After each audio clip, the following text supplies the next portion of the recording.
We have April Hall back for her third part of her interview with us on the show, and we talk about her time in the cadet organization when she became the CO, the commanding officer of the cadet organization at age 14. And then we also talk about when she was a messenger for L. Ron Hubbard along with Janis, and we tell a lot of interesting stories about Hubbard that I think you'll find enjoyable. But the other thing I wanted to mention too is that April found a document, an actual RPF assignment to the Rehabilitation Project Force of a child, somebody under 18, back in the 1970s. And you're going to want to see this because it's actual proof of the type of abuse that these kids were going under in that cadet org and in the Scientology and the way they cared for their kids. Stick around. I think you'll find this episode very interesting.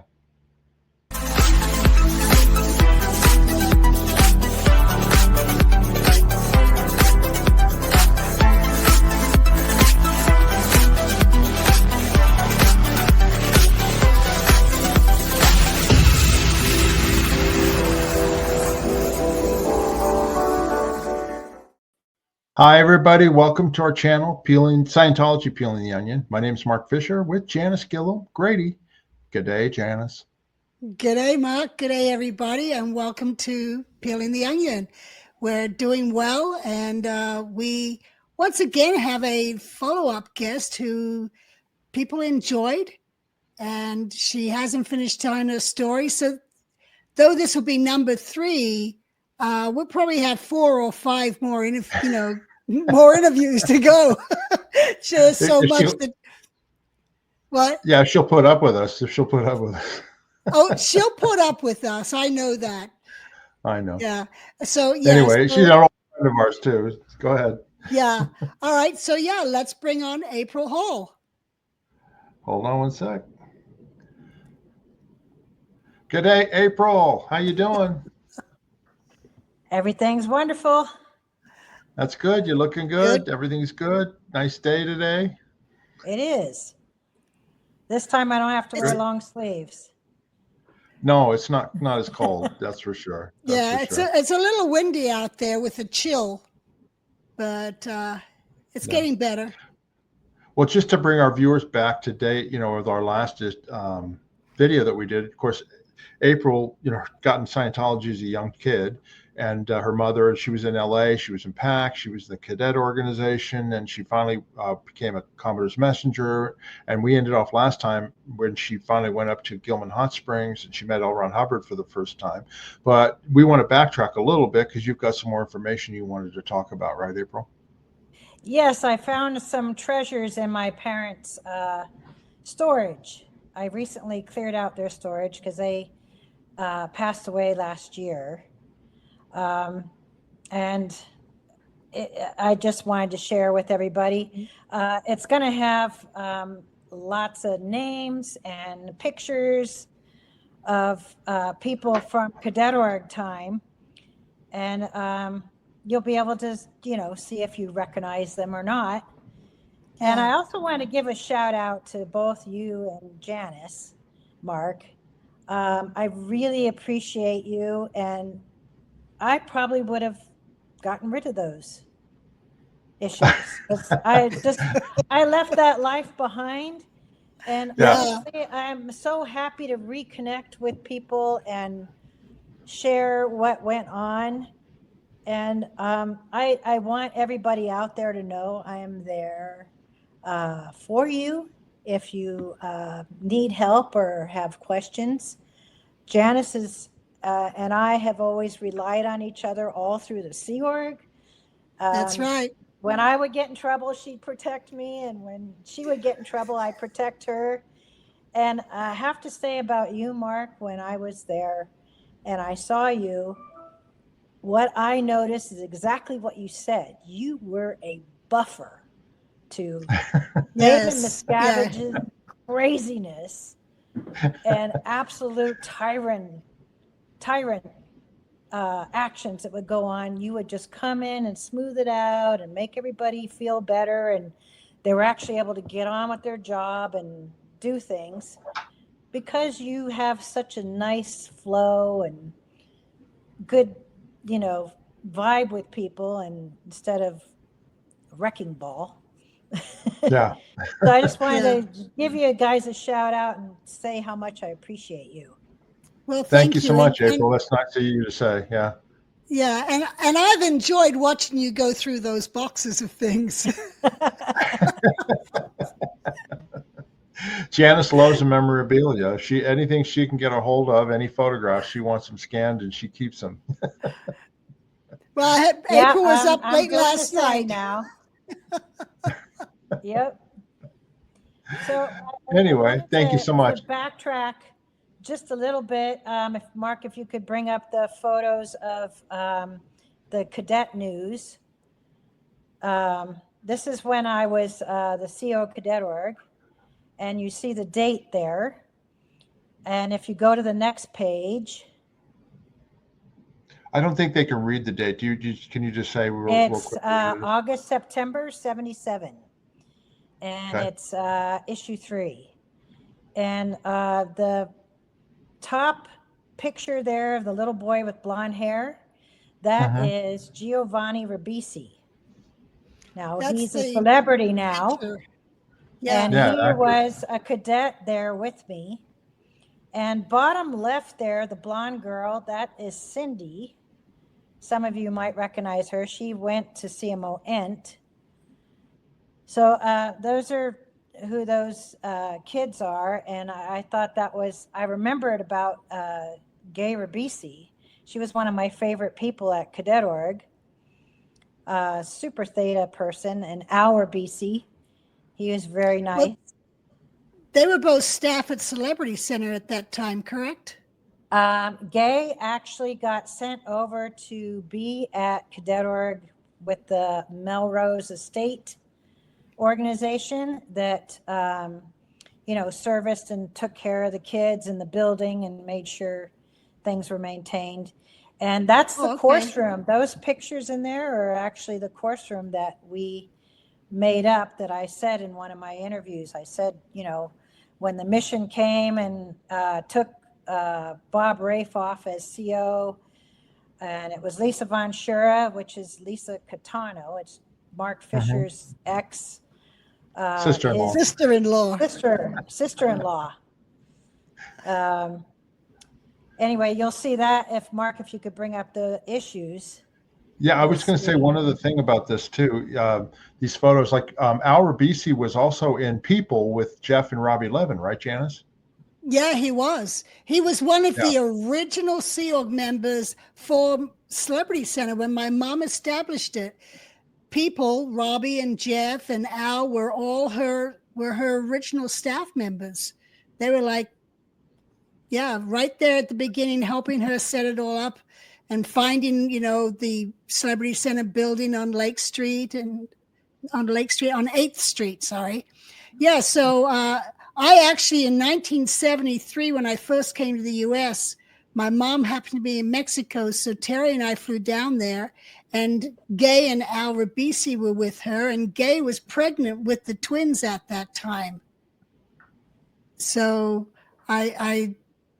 the next year when I came back, I saw Giovanni and his sister. They were just teeny little babies then. And I think Celebrity Center had their own nursery at that time. And then later on, they ended up combining with the Cadet Org. Yes. Yeah, and one other story I wanted to tell briefly about this. You see Giovanni Ribisi there in the Cadet Org. He's little kid there, right? We did a show on Cole Hauser, for the star of Yellowstone, that TV show, Yellowstone.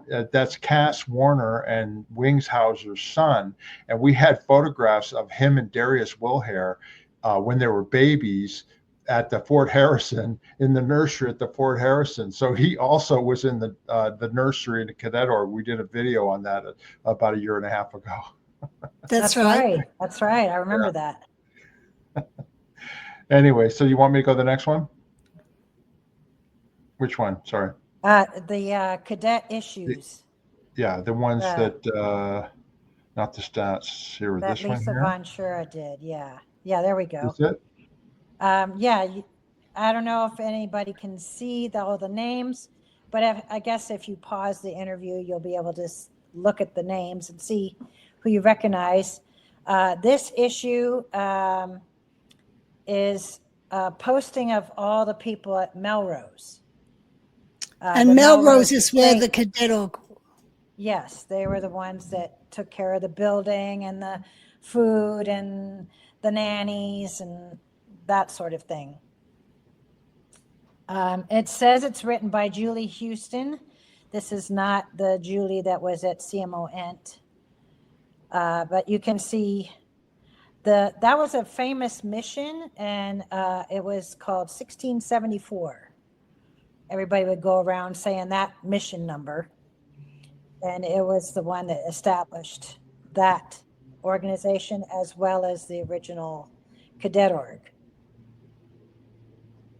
That organization being the Estates Org for the Cadet Org. Correct. Right. And that's issue is written in December 76. So, April, I wanted to ask you a question because, there's been a lot of attention on other shows and stuff about, kids in the Cadet Org and how they were mistreated and abused. And you mentioned stories like that, too, when you were young as well. But it seems like that it was better organized and at least at a better situation in the 70s, early mid 70s than it later was. Was that your experience on it? Because, of course, you grew up in it and went through and became a Sea Org member as an adult. Right. Yeah. In my view, the 70s, that time period, the 76, 77, that was the only time it was any good, honestly. Okay. And I think a big reason for that is because the RPF happened, the List 1 RS RPF, and that just shot all the executives and anything that was good that was in place, it shot it all to hell. So I truly think that's why it went downhill after that. Well, it went downhill before that, too. There's a long history, even on the ship. We shouldn't have had children on the ship. That was so dangerous for them. But even there, they got neglected. Parents would drop them off at the daycare, or the kids would sleep there. And it was usually people that were busted would be put into the nursery, giving a low priority to the value of those children. And then even when it was then, okay, no kids on the ship and anyone under 12 was shipped off, even in West US, they then had overflowing daycares with not enough nannies that they would move the nursery from building to building to avoid health inspections. Oh, yeah. And yeah. And then then Hubbard was like, go on. I was just saying those 2 years were the only good ones. Before that, it was terrible. Yeah. I told the horror stories that happened to me. My mom routed me out of there. It was horrible. Exactly. They had a guy in charge that was a child molester. Right. Well, then down in Mexico, all the kids were sent down to Mexico. It's like, really? That's even further away from the parents, because LRH didn't like the parents influencing their children. But then he would say how the Sea Org members' parents were dumping their children on the Sea Org. Well, you're not dumping them if your children are taken away from you and moved to Mexico. That's okay, not. So we can agree that it was definitely not an environment for kids.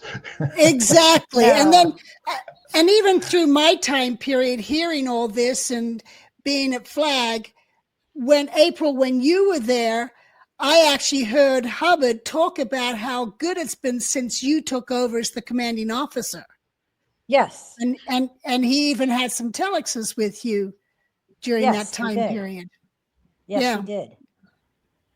And Mark, if you bring up those issues, you'll see. Okay. I said that mission, it was an LRH mission.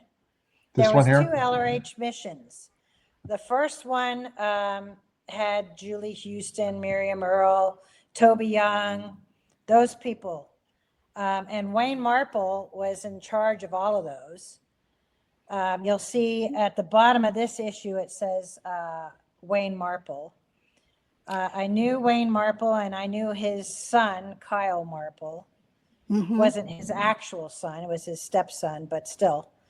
Kyle was very proud of Wayne. He was in charge of those missions. And the first one was organized us and put me on a supercargo. And I have a picture of that issue too, but Mark didn't have time to upload it. But then the second one, if you can bring the next issue up. Okay. This one? That promotes me to commanding officer from supercargo, and then puts Rochelle Russell on as supercargo. I mentioned her before. And that's Can you read the date? When is the date on that? June 77 is the date. Wow. So, and that's I Lisa Von Schura. I wasn't even the Sea Org. I wasn't even the Sea Org then. I got joined in 78. Oh, well, Wow. there you go. Well, this was the time period, I believe, that the complex was being purchased. Right. And also renovated too. MOPM. Yeah, and right. And Yeah. so there was a whole mission ops office down in Los Angeles, which Hubbard was running directly to Mark Imber and Liz Ingber, I believe it was. Yeah. And then MOPM. under them, they had all sorts of missions doing different things, which would have included the Cadet Org to get that established. And even Toby Young, she was the L. Ron Hubbard communicator for the whole U.S. And for her to be on one of those missions, for her to be on one of those missions shows the importance Hubbard was putting into doing something about everything in Los Angeles to consolidate it all into certain areas and improve things. Yeah, that makes sense because that whole MOPM mission ops pack move, they bought the complex, and it was a huge undertaking to get these different organizations set up in there. The LA Org and ASHO and AOA and the Guardians, all these different organizations in this huge. It was the biggest space I think that they'd ever had in Scientology was that at that time. That's right. Yeah. That's right. Well, they even got the Guardian's office, intelligence office located in there. They were moved in on the ground floor of the complex. When you come in from the horseshoe, right on the right, you go in there. And they set it all up. So when the FBI raided a month later, after this was issued, B1 was easy access. That's right. I'll tell you, can you go back to that issue? I was just going to say, it says that Lisa Von Schura is FMO, so that's Flag Mission Order, right. IC, and it's approved by Ensign Mark Ingber, Deputy Action Aide, and that's whose names are on this issue that puts me on as the CO Cadet Org in June. Now, if you could go to the next issue. Okay. That's an issue written by me, and that's July 1977. And I'm writing up basically what the schedules are for everybody and when we get libs and when we get playtime, all of that sort of thing. And how old were you? This issue I wrote when I was 14. Oh, okay. 14. Okay. Yeah. So you were much more experienced by then. Yeah. Way experienced. Yeah. She was a seasoned veteran by that time. Absolutely. Yeah, exactly. 14. Yeah. Anyway, carry on. What else do you want to say about this? The next issue. Okay. All right. This is by Lisa Von Schura, and it's written before the other issue that puts me on as CO. And it's written May 77. I went on as CO in June. And this says, Bob Rafe is hereby assigned to the PAC RPF. Now, he was the CO, and I said that he was sent to the RPF. You guys were asking me.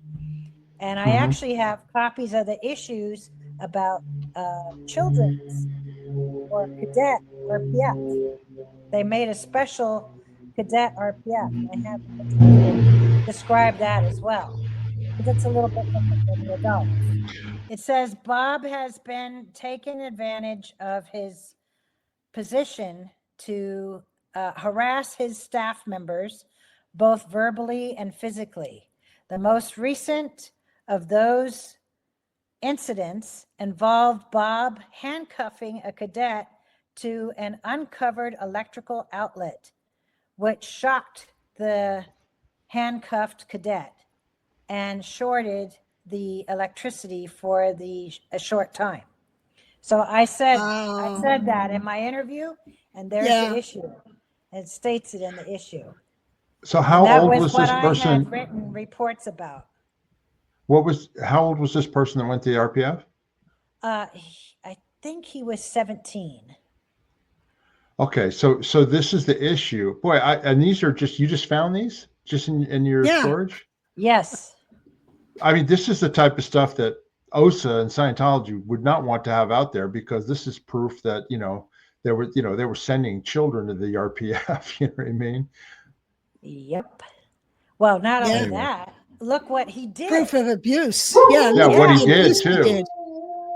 I wrote all kinds of reports, and that's how the whole thing happened. So after Wayne Marple was doing the original mission that established Cadet Org, which was a good mission, it just put Bob Rafe on, who turned out to be not so good.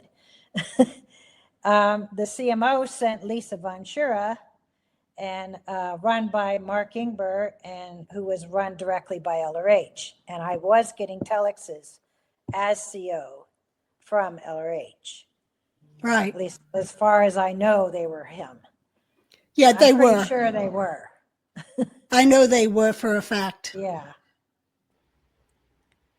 Well, this is quite a find. I'm just now thinking about this. This is quite a find. I mean, this is the type of stuff that they probably tried to shred and destroy, but this is actual evidence, proof of the abuse that went on with the kids back then, Now we can go back to where we left off from the last interview. I was put on as CIC, Control Information Center Director at CMO, and that stat issue came out about how to do stat trends, and I made up these big binders, see how to correctly determine a stat trend.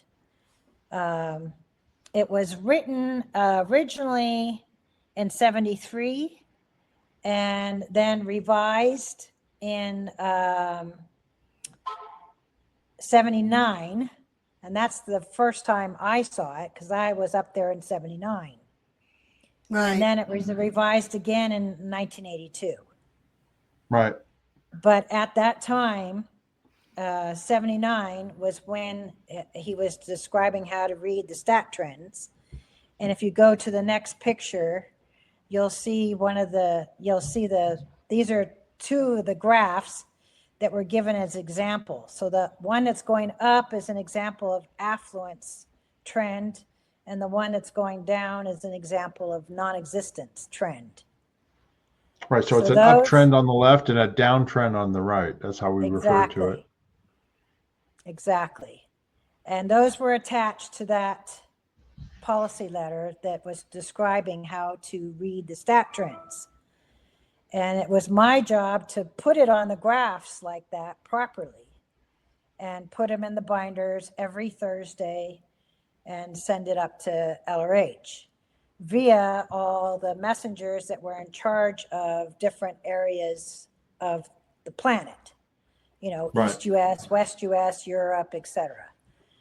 And I would talk to people around the world of all the organizations every Thursday to get the numbers to go on those graphs. We had pink graphs, pink out to fix mistakes and send those up to him in binders. Right. So there's the issue that describes it.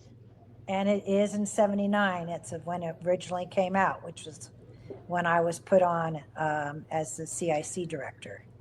Well, I remember, April, you had these beautiful binders. Every continent had a binder, and every org had a binder, Sea Org orgs, and and so forth. And you could go through those and they'd be neatly graphed and all in sequence. And I remember even helping you doing all-nighters, staying up till like 3, 4, 5 in the morning, graphing away so that we could get those to Hubbard first thing in the morning. And, using those to do analysis of the different continents. But yeah, you always did a great job on the presentation of those. It was all hands on deck, everyone on the base. Yeah. Golden Era, CMO, didn't matter what organization you were in, you were graphing under me every Thursday. Right. And those books, I was going to say those stat books were then you actually compared different graphs against each other because you did an analysis of them. So for instance, if the value of services delivered was going down, it was downtrending, you could then look and see, well, we deliver well done auditing hours or student points and student completion. So you go compare those graphs to sort of isolate what areas were going down that was pulling everything down. So the graphs were compared one to the next. Yeah. And then actually, I use that administrative technology myself still to this day. It was workable. I thought it was pretty workable. What the hell? Mark, you're muted. I think he's going to handle his dog. My camera went out. Can you hear me? Yeah, I hear you fine. You can hear me, but my back. camera's not. Janice's camera's out. So we got to start over from that point where we were just talking when the camera went out. Anyway, Janice, you got to do whatever you did last time with Stu. Yeah.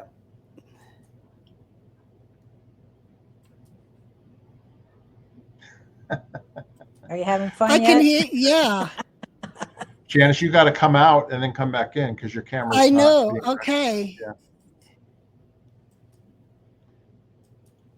You want me to come help you? No. She's fine. She'll figure it out. We did this. This happened with Stu Moreau the other day. Something she touches is not a good connection, and somehow it knocks it out. Same thing with her microphone sometimes. In the way she has it plugged in.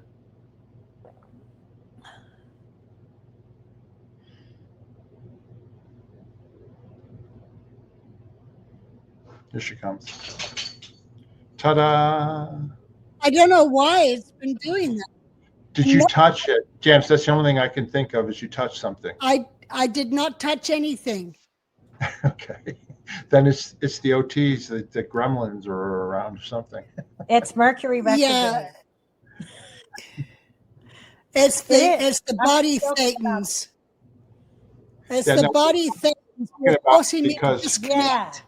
Yeah. What was the last thing we were talking about when we lost your picture? I wasn't talking. You were talking. Analysis going up. Well, no, and I talked about stat analysis. That was all fine, but then you were saying something, Janice, afterwards, I think, right?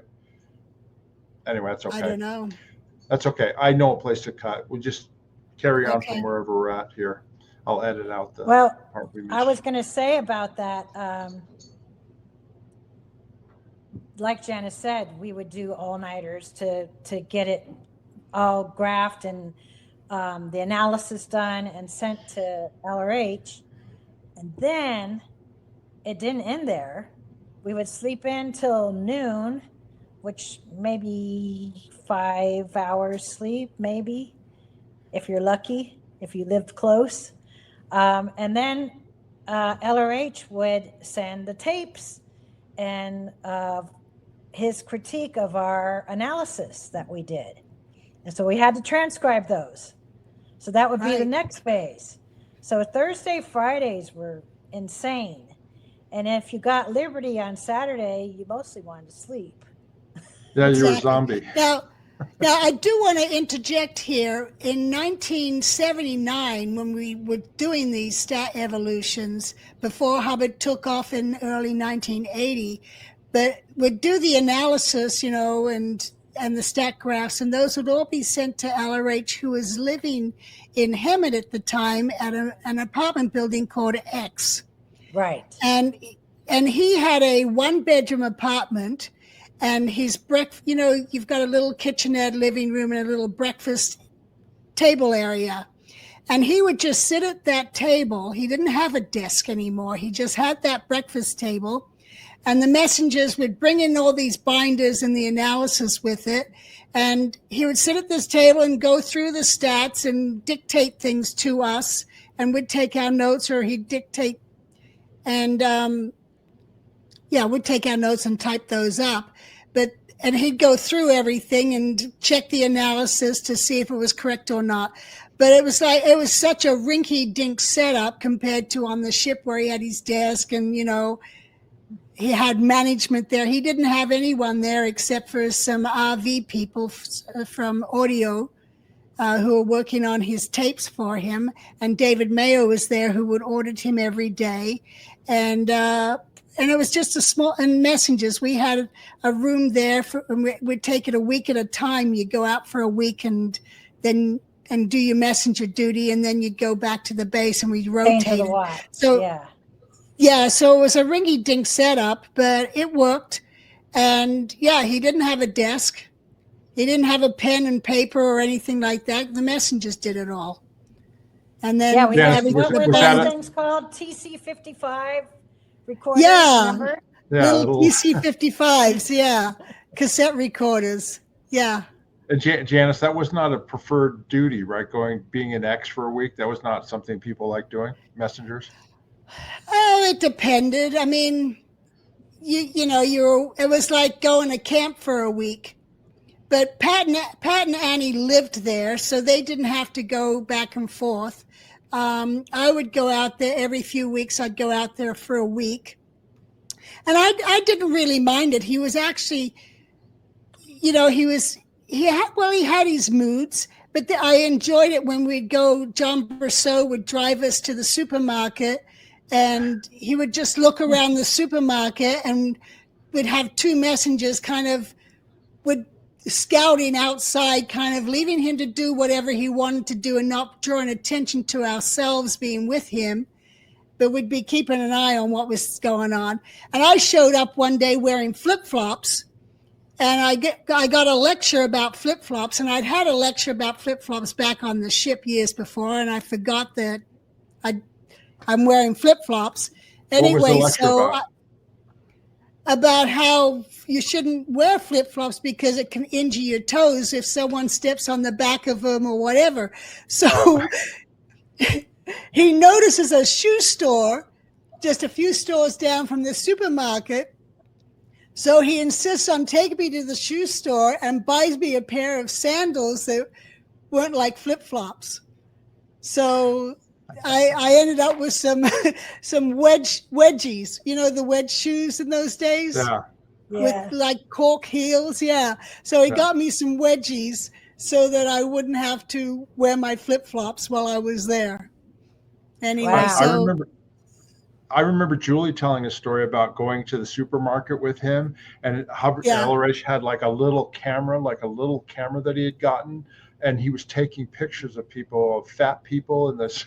So he was making a joke about, I'm undercover shooting all the fat people here in the supermarket or something like that. Yeah, he did do that with his little spy camera, and he himself would be wearing a hat which had fake hair sewn into it, and so that he wouldn't be recognized, and glasses.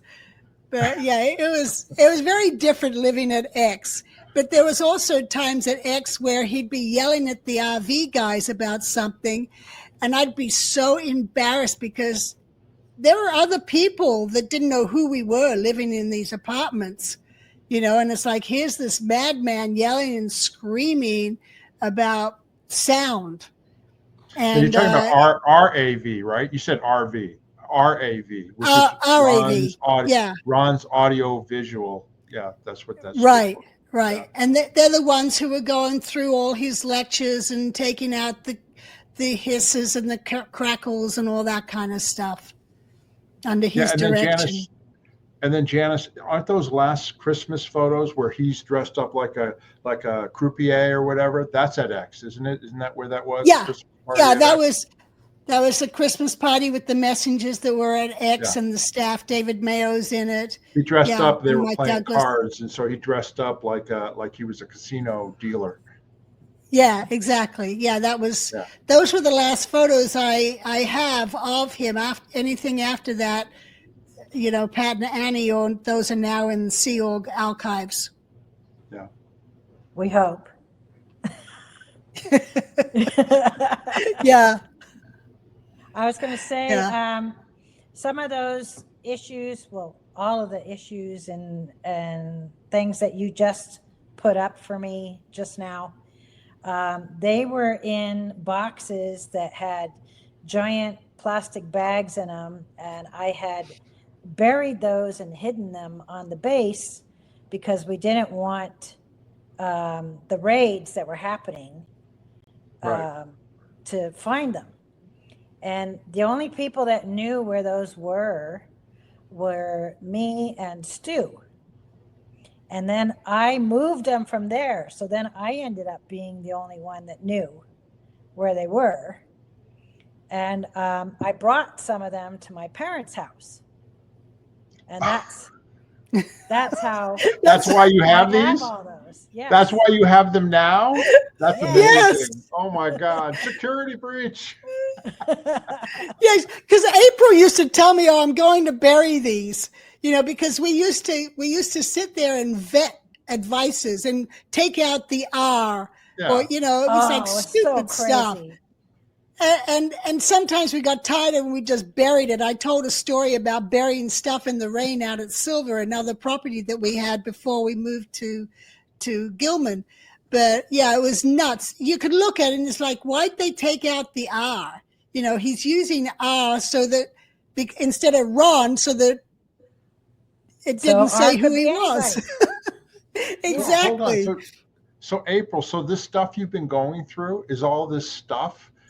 I mean, now I know why, Janis, you've been enjoying going through it. Not all of it, just some. But, some of it, but now I understand, Janis, why you're saying, "Oh, I've been enjoying going through all this stuff." Do you have any other nuggets that you found? Lots, and I will film in future. Stay tuned, folks.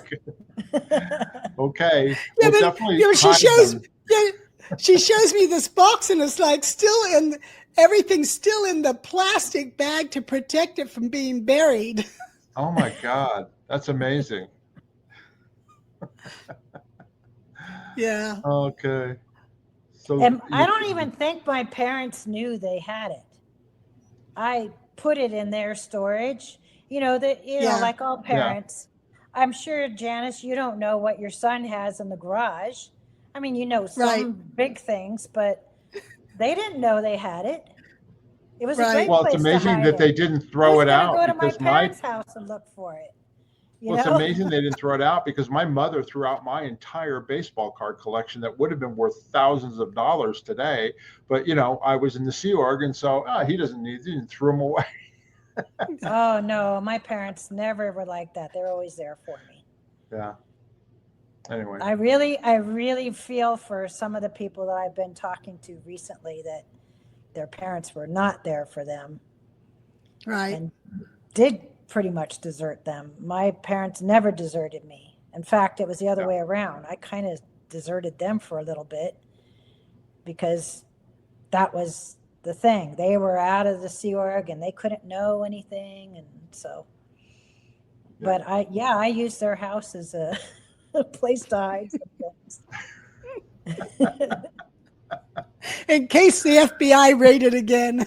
Yeah, exactly. That's fine. And you were the only person that knew where they were. Yep. Oh, that's funny.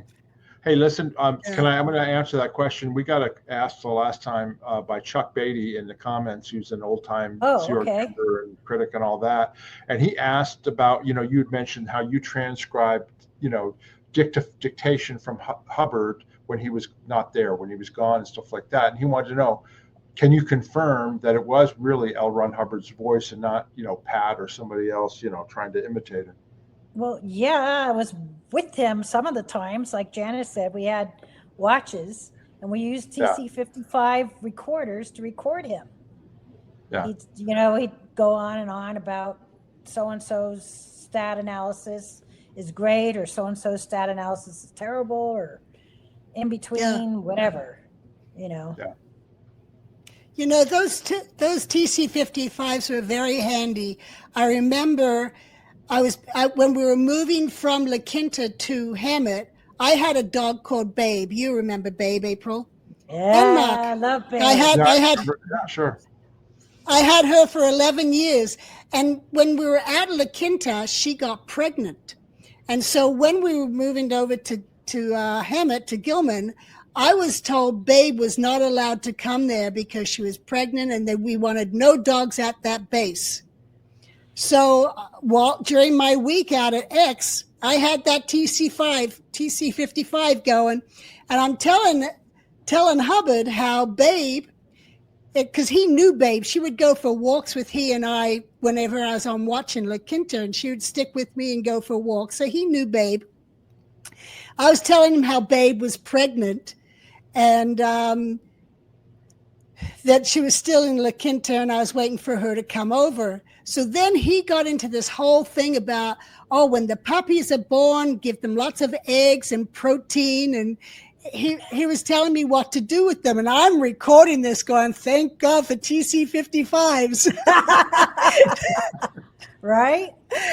And so when I went back to the base after being at X for a week, I took that tape with me and I'm like, here, LRH knows that Babe's coming to the base and that she's pregnant and having puppies.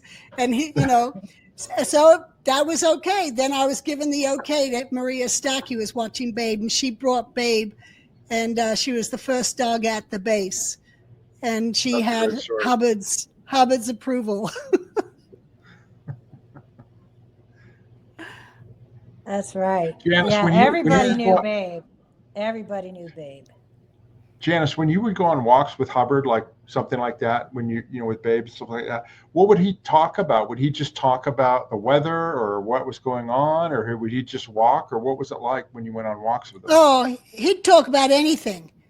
He'd talk about anything, or you could bring up whatever you wanted. He'd just be out there relaxing, taking a walk for an exercise.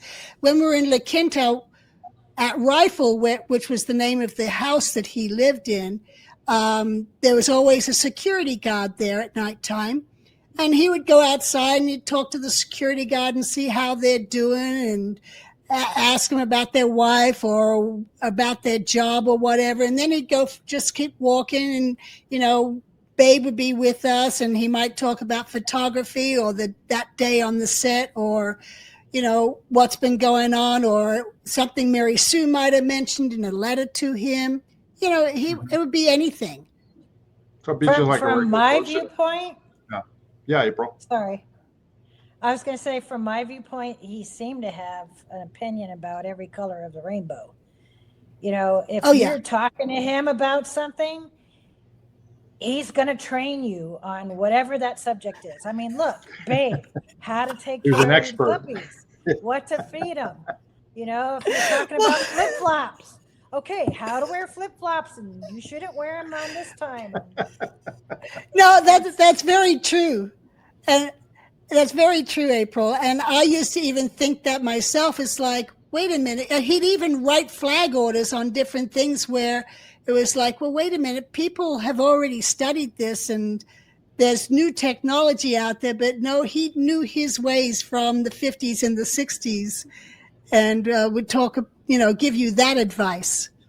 Well, that's it's like washing windows with newspaper. Remember that? Yeah. That was actually written up as a policy. You know what I mean? And then since he order. wrote it, that had to be followed. Yeah, April probably buried that one. April, have you got OTs 9, 10, 11? Have you got those buried in your storage too? They don't exist. I know they don't. I'm just joking. OT8 didn't exist either until Ray Midoff wrote it up.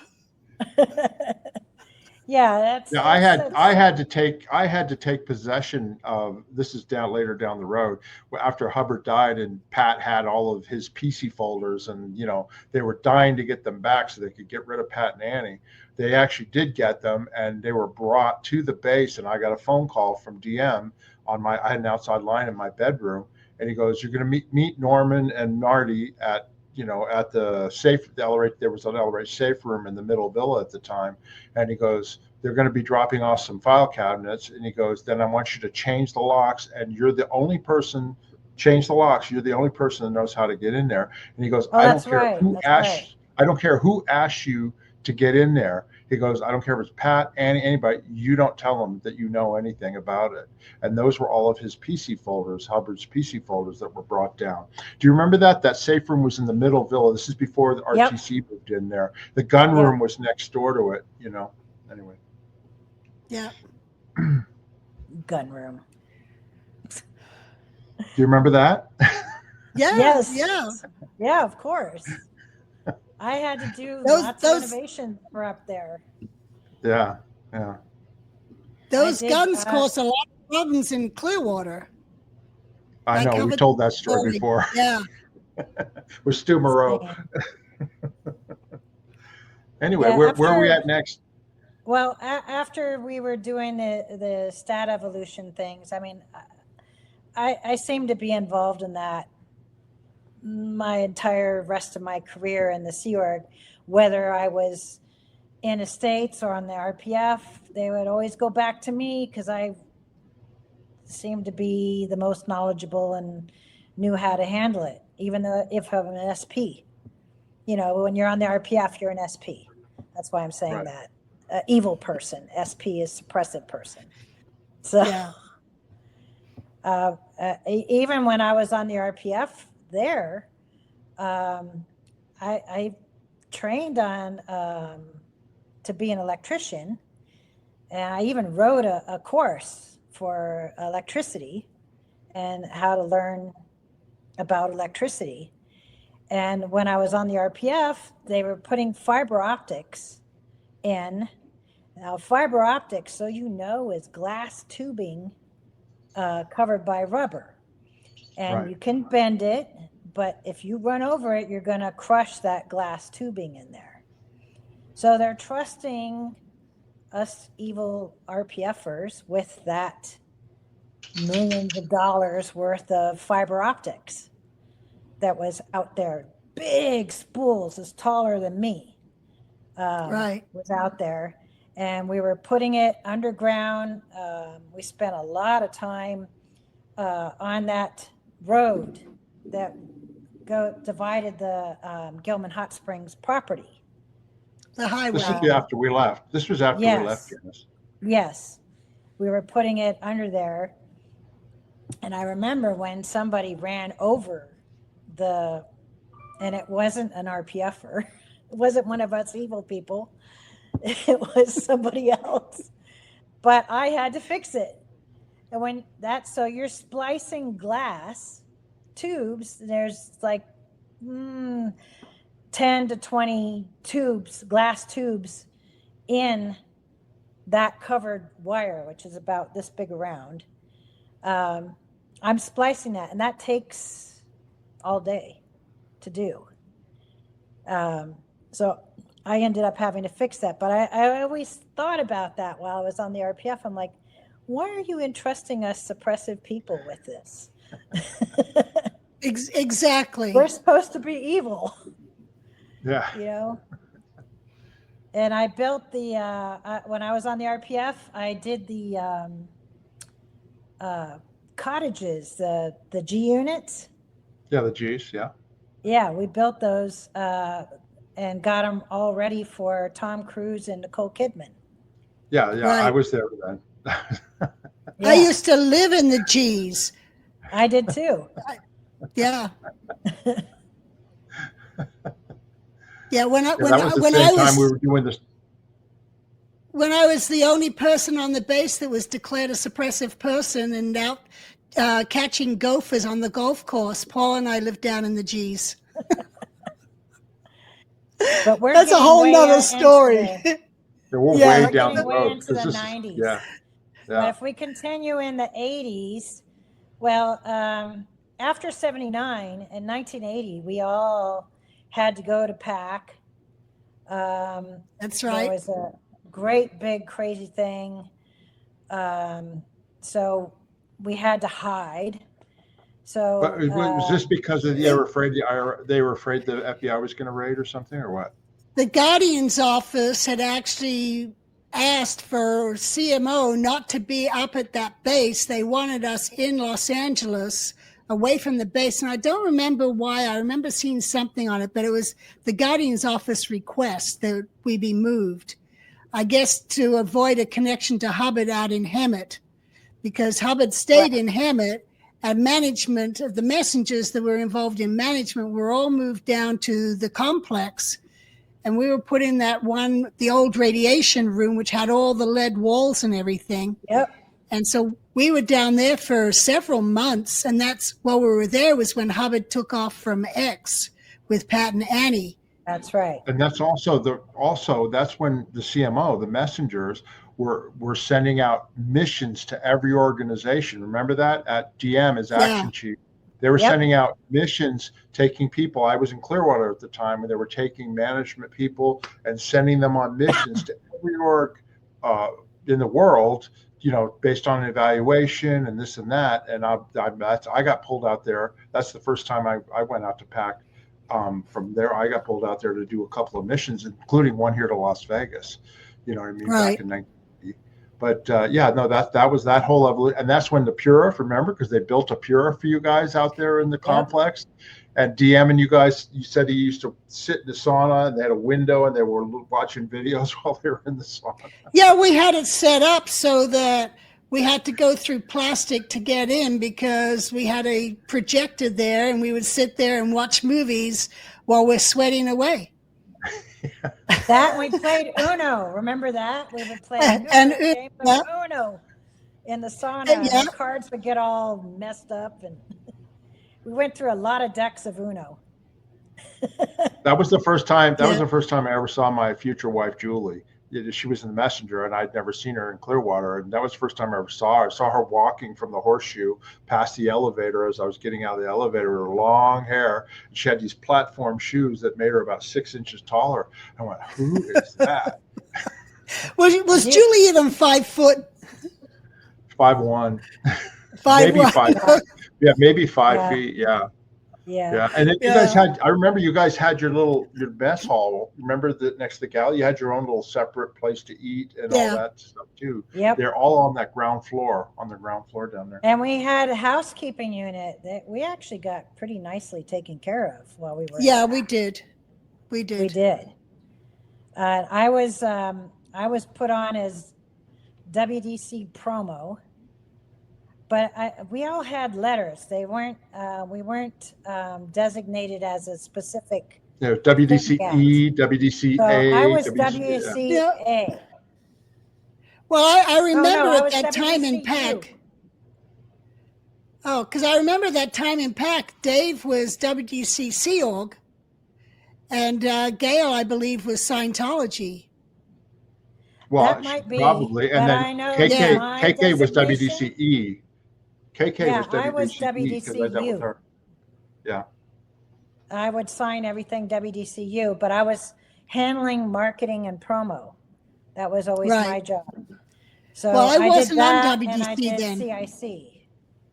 Yeah, I was handling all the executive postings and staff pay projects. Weren't you PPER, whatever that was, personnel? Personnel Project Exec Resources. That's the project I did. And when I returned, I couldn't get rid of it. So I still had that job because I knew everyone's qualifications. Life history, who's taken LSD, who hasn't. That. We all had I knew histories. Listen, if you were good with personnel, like you said, Janis, if you were good with personnel, you never lost that job. Because when I worked for Miscavige, when I was corporate liaison, I had to man up audio. And sure enough, I got the audio. And then I sent Cheryl Detchiff and Darnell Bloomberg on a mission, and we got people for Cine. And then we had to get people for CST. I mean, I was put in charge of that. And Cheryl Detchiff and Darnell, they were always sent down to PAC to get me people that we could send up to these places. Well, it's funny because I did staff pay and I did the executive resources. I remember showing Hubbard a telex addressed to Janis, And he's like, what job is that? And I start laughing, and I'm like, that's my job. Everyone knows they can just go to Janis for help. That's funny. That's really Yeah. funny. Yeah, I remember when we were doing the marketing for Purif and the survival rundown. And one of the first submissions they did for the survival rundown was a buffalo. Oh, And I remember that. I was like, what are you thinking? Buffaloes didn't survive. No, they didn't. They were almost extinct. They were almost extinct. Yeah, so you want them to represent survival?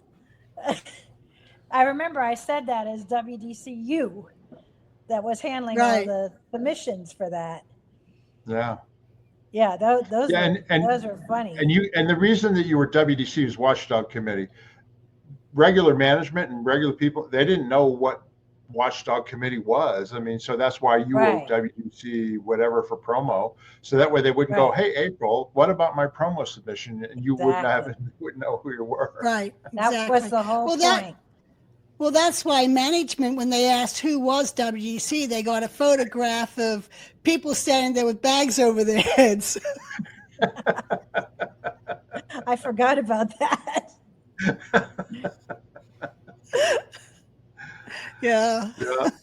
And this is when the messengers, Hubbard then, like you said, he took off and was gone forever after that. I mean, you guys never saw him again, but that's when the messengers, Watchdog Committee, the exec strata, all of that was all created after that time period, to run Scientology at that time. Oh, it's not that we never saw him again. Just we weren't doing like we were doing when he was at X. He was I didn't see him again.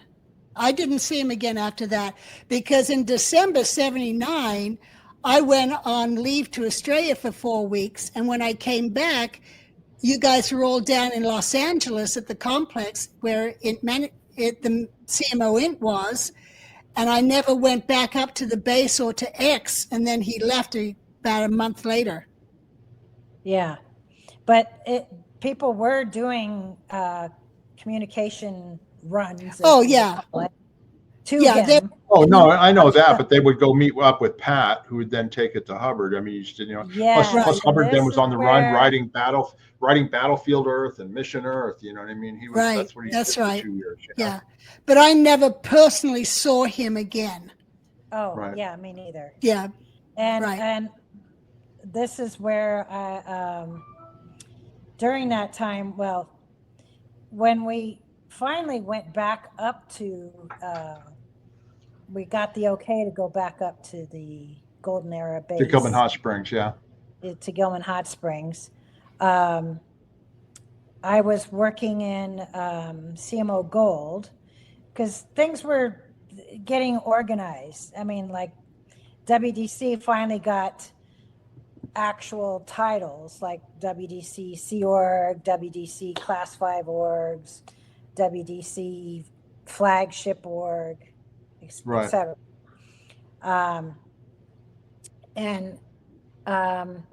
We had CMO Int and CMO Gold. So I was WDC, but in CMO Gold, and it got kind of funky. And then it was like, no, she's just going to be in CMO Gold and take care of CIC and manage the marketing unit in Gold. And Gold wasn't called Gold yet. Right. No, it's just special unit. It was called special unit or summer headquarters. Summer headquarters, SHQ. Yeah. Yeah. And then when you guys came back to Gilman from LA, CMO, you guys all worked out of the middle villa, if I recall, right? And then wasn't the conference room that later became the Incom space? Isn't that where you had your WDC meetings that I recall? Yeah. Because that was like a big, like at the end of each villa, there were like some big units. And that's what I remember. There was a big conference table, and that's where you probably were with your CIC stats and everything, right? That's right. Yeah, because there were go to the other end and all of WDC would be in that, where that big conference table is, doing their stat analysis. Right. Right. Because there was 3 different levels of the villas, and the first one was birthing. And then the next one and the next one was the messengers' offices, and then the next was LRH's spaces. Up at the top, the upper villa. Yeah. Yeah. Mm-hmm. Right. Yeah. So when we were doing that whole number, I was in CMO Gold and working with marketing, and Shelley was the CO, Shelley Miscavige. And she had, I guess they got married in 81 or 80. Yeah, I think Paul, 81. 81. Paul and I got married. 81. Yeah, because Paul and I were November 80, and they got married after us. Yeah. Yeah, because we were down in PAC prior to that, and they weren't married. They were dating. Right. I remember Mark Yeager and David Miscavige and Mark Ingber were all in the same space running action missions and getting dispatches. And I even remember LRH talking about silver and gold and when you should buy it and when it's a good time to invest. And we were all doing it when he said. Yeah, well, he was doing that back in La Quinta. He was sending telexes to Herbie Parkhouse to buy gold, and then Herbie questioned it, and the prices went up, and he hadn't purchased the gold. Oh, my Lord. Oh, I remember that. Herbie got in a lot of trouble for that. Oh, yeah. I'll bet. Well, again, this is another fun episode. I mean, viewers out there, we're having fun telling stories about things that we remember, and I hope you're enjoying it too, because we certainly are. And I love April's story about having this treasure trove that she just found. So that's really funny. We're definitely going to do several episodes with April, because there's lots of stories. And I think people appreciate the stories you guys tell about Hubbard, you know what I mean? Because a lot of people don't know what it was like interacting with him. And so they appreciate those stories too. Yes. Okay. Next time I'll definitely tell a story about the communications going back and forth between Shelley, myself, and LRH, and when we noticed that it changed and he wasn't the one communicating. Okay. There's your mystery sandwich. That's right. Stay tuned for the next episode. Well, we want to thank April for being here. Please subscribe to our channel. Hit that like button. Rock slam it, as Janis likes to say. Click the notification bell so you know when we have our next episode and all that. If you have any questions or comments, we read them all. We answer them. We even answered Chuck Beatty's question about the recordings of Hubbard. So anyway, ask away down in the comments section. And if you want to support our channel, you can buy us a coffee. There's a link down below. Click on that. If you want to join, become a member of our channel, right next to the subscribe button, so join button, you click on that. There's a short video, and that also helps to support our channel. And we appreciate everybody that does do that for us, and it helps keep us going here.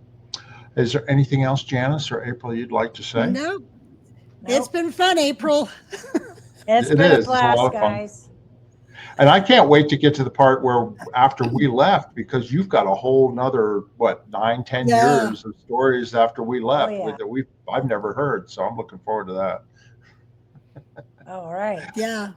All right. Until next time, everybody. We'll see you. Bye-bye. Bye. Bye.